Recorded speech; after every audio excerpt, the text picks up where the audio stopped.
Hi, my name's Dave Webb from Venture Caravans, and I'm going to show you how to make the front bed in a Globecar van conversion model. So as you can see, you've got the table there, and that's held into position with a couple of clips at the back onto the bar, and you push those in, which allows you to take the table out. We can now lift the table up, completely take it out of position, and the table leg is split into two, and you can take that bottom part out just by pulling it. Put that to one side, and then we need to spin this part of the table because it's got a two-part table, and using this lever at the front here, you can pull it, hopefully you can see that, and it allows the table to turn round, and then we can put it into the longest position it can be in.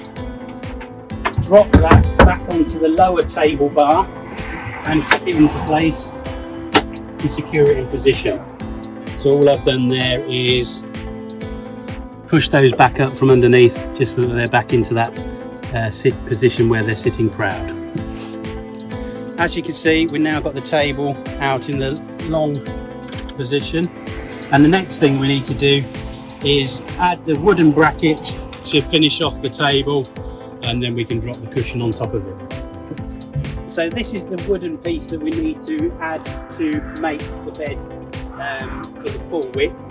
As you can see, it's got a piece that hinges down and also a position for this leg to go in. And then you simply take it inside and drop it into the position on the table. Now it's in position, you can see that the piece is folded out and sitting neatly on the floor. It's nicely supported by its own leg that's down there, and also the extra part of the table is fitting nicely to the curve there. So now what we need to do is drop this cushion into place.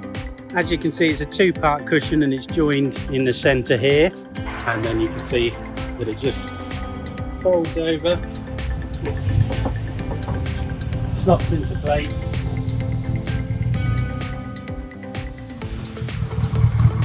Bring it forward this way, and that's it in position. And as you can see, it's nicely fitted all the way along the width of the van. So you've got plenty of space at that end for your head and shoulders, and then this side for your legs. Good, sturdy, comfortable bed. Hope you've enjoyed the video, and thank you for watching.